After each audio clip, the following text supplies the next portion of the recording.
make sure there's nothing flapping around. First, the inspection. There you go. Then, takeoff.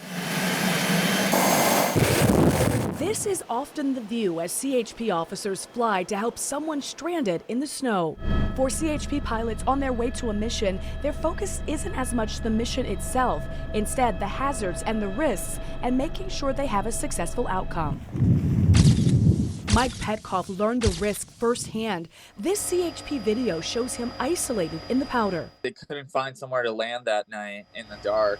Last month, during his first time at Kirkwood, the 34-year-old avid skier went out of bounds off the backside of the mountain. I went on something that wasn't really a trail. I was at a point where it was completely fresh snow, so it was excellent skiing, but the problem was if you tried to walk, you would sink in a couple feet, like just 2 or 3 feet, but enough to make walking really hard. Unable to reattach his skis, he tried texting his friends for help. Hours later, he got through.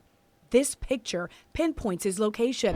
CHP spent hours trying to reach him that night, but it was too dangerous to land in the dark. I was a little worried at first, like what the night was gonna be, because I had no idea how cold it was gonna be at the point I was. So I just had to make sure I was moving my toes every 10 minutes to make sure nothing blood loss happened or they don't freeze.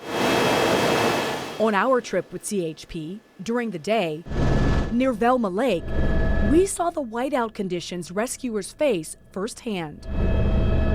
After nearly 24 hours, crews were able to land about half-mile away and hike to him. Looking back, is there anything that you're doing differently? Ideally, I go to Kirkwood again, and this time I know the mountain, so I'm gonna stick to safer stuff. From now on, in case the worst thing happens, which I don't plan on doing it, I'm bringing a headlight and just one more emergency layer. In the Sierra, Brandy Cummings, KCRA 3 News.